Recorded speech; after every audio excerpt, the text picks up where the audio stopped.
જી સાહેબ, આખા કેસની તપાસ કઈ રીતે ચાર્જશીટ રજૂ કરી છે, કેટલા પાનાની, કઈ રીતે સાક્ષીઓની? ગઈ તારીખ 22/5/2025ના રોજ ઉધના વિસ્તારમાં વાહન ચેકિંગમાં હતી. એ દરમિયાન એક વ્યક્તિ મળી આવેલ શંકાસ્પદ, જેના વાહનનું તલાશી લેતા એમાંથી મ્યુલ અકાઉન્ટ્સના જે ડોક્યુમેન્ટ હોય એ મળી આવતા પોલીસને શંકા ગયેલી અને એના આધારે પોલીસે ઊંડાણપૂર્વકની તપાસ ચાલુ કરેલી, જેમાં કુલ 4 આરોપીઓની ધરપકડ કરવામાં આવેલી અને આરોપીઓ પાસેથી કુલ 165 બેંક અકાઉન્ટ મળી આવેલા, જેમાં એના ટ્રાન્ઝેક્શનો ચેક કરતા કુલ્લે 1550 કરોડ રૂપિયાના ટ્રાન્ઝેક્શન હતા.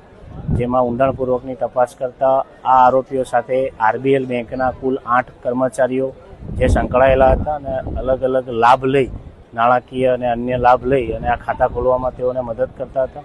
જે તમામ તપાસ કર્યા બાદ કુલ્લે 88 દિવસની તપાસ કર્યા બાદ પોલીસે ઉપરોક્ત 4 આરોપીઓ જે છે એના વિરુદ્ધમાં આજે ચાર્જશીટ કરી છે અને કુલ 1,50,000 જેટલા પાનાની ચાર્જશીટ કરવામાં આવી છે.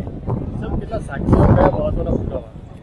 આ આખી સમગ્ર તપાસ દરમિયાન કુલ 200થી વધુ સાક્ષીઓ તપાસવામાં આવ્યા છે, તેમના નિવેદનો લેવામાં આવ્યા છે અને જે ખાતા ખોલાવવા માટે આરોપીઓની જે એમઓ હતી એ એમઓના પુરાવા મેળવવામાં આવ્યા છે અને પુરાવા આધારે જે આરોપીઓ વિરુદ્ધમાં ચાર્જશીટ કરવામાં આવી છે અને જે 165 અકાઉન્ટ મળી આવેલા એમાં સમગ્ર ભારતમાં સાયબર પોર્ટલ ઉપર કુલ 2500 ઓનલાઈન કમ્પ્લેન રજીસ્ટર થયેલી છે, જેમાં ગુજરાતમાં 265 છે અને સુરત સિટીમાં કુલ 37 સાયબર પોર્ટલની કમ્પ્લેન પોલીસને તપાસ દરમિયાન મળી આવેલી છે.